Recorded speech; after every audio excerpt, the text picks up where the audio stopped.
Warning, my squad no counter.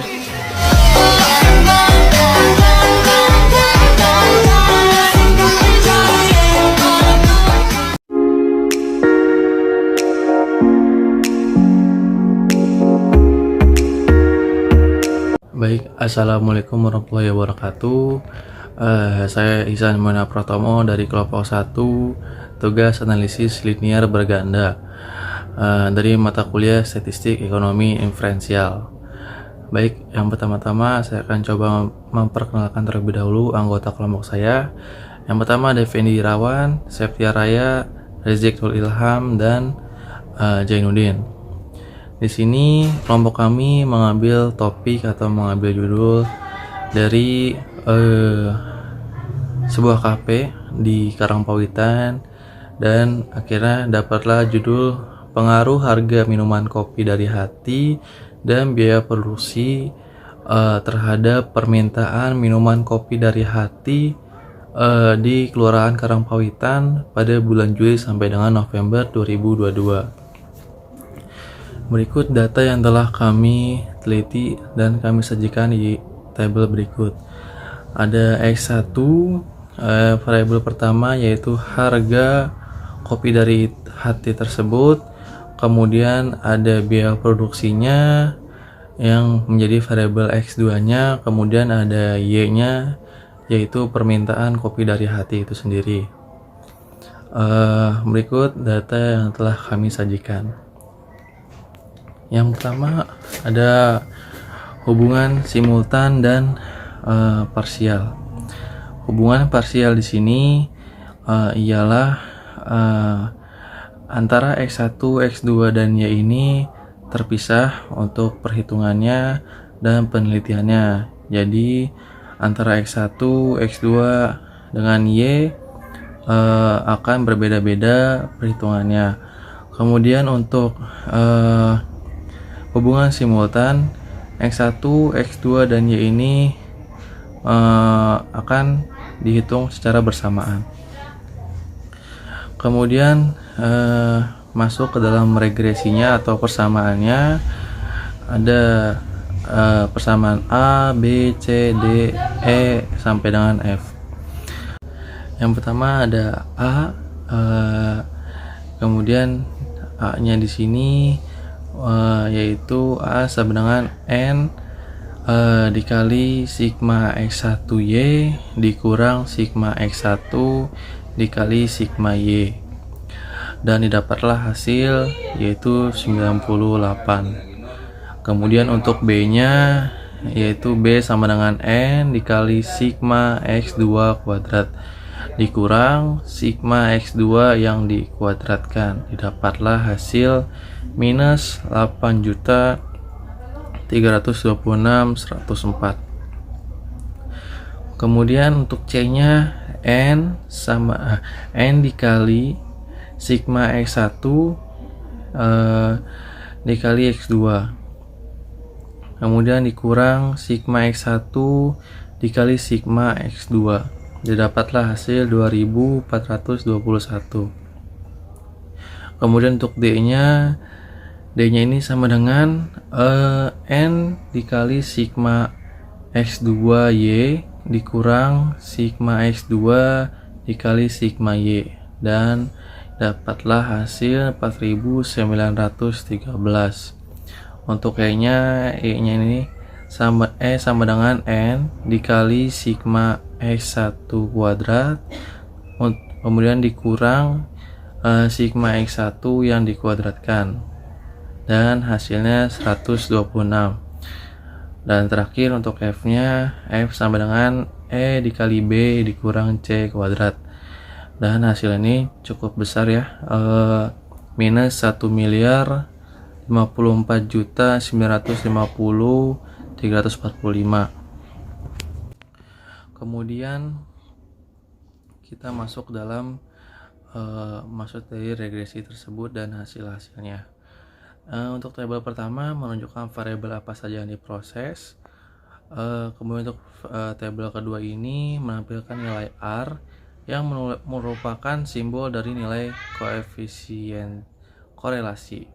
Kemudian nilai korelasinya yaitu sebesar 0,832 dan nilai ini dapat diinterpretasikan bahwa hubungan ketiga variabel penelitian ada di kategori kuat positif. Kemudian melalui tabel ini juga diperoleh nilai R² atau koefisien determinasinya yang menunjukkan seberapa bagus model regresi yang dibentuk oleh interaksi variabel bebas. Dan kemudian nilai koefisien determinasi yang diperoleh adalah 0,692 yang dapat diartikan bahwa variabel bebas X1 dan X2 memiliki pengaruh kontribusi sebesar 69,2% terhadap variabel Y dan 30,8% lainnya dipengaruhi oleh faktor-faktor lain di luar variabel X1 dan X2.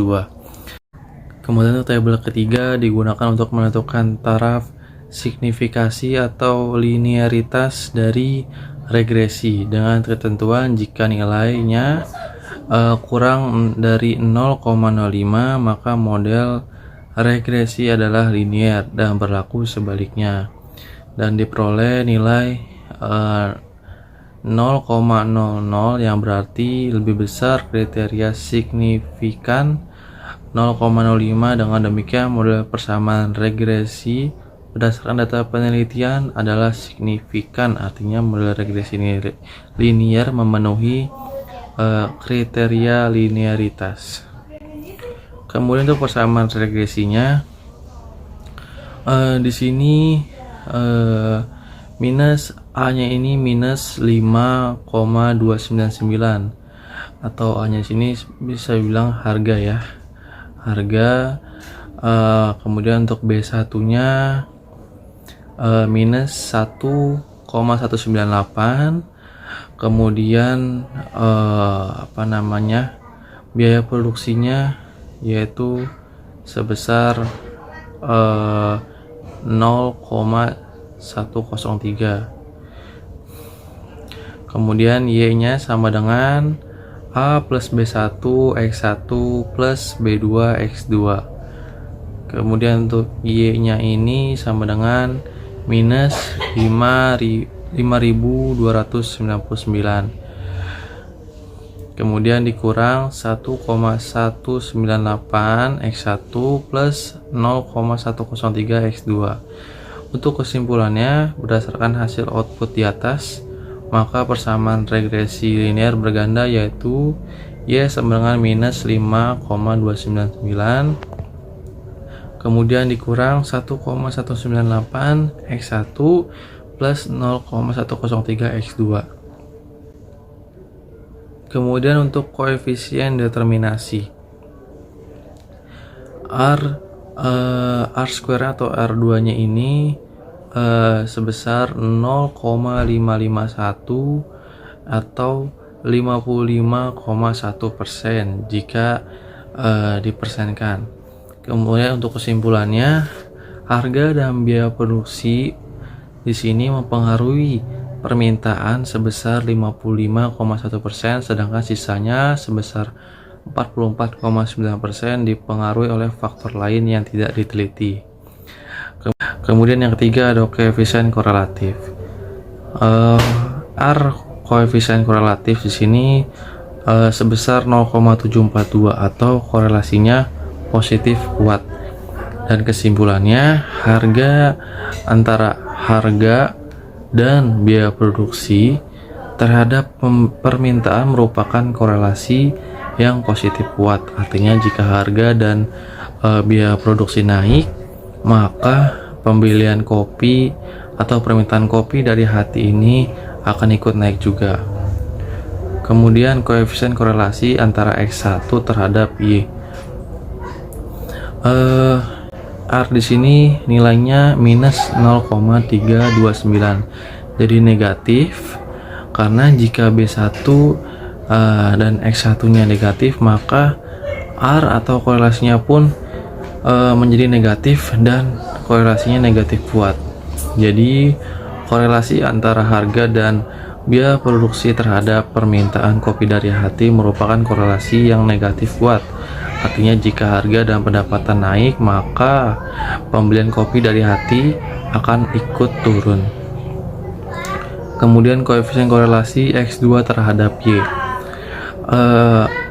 R di sini atau nilainya di sini sebesar minus 0,672 atau tetap positif karena B2 dan X2 nya positif, maka R korelasinya pun ikut positif dan korelasinya positif kuat. Jadi korelasi antara harga dan pendapatan terhadap pembelian jadi korelasi antara harga dan biaya produksi terhadap permintaan kopi dari hati di sini korelasinya positif kuat. Jadi jika harga dan biaya produksi naik, maka pembelian kopi atau permintaan kopi dari hati akan ikut naik juga. Sekian untuk presentasi kali ini. Kurang lebihnya mohon maaf. Semoga ada informasi yang dapat ditangkap. Sekian, terima kasih. Assalamualaikum warahmatullahi wabarakatuh.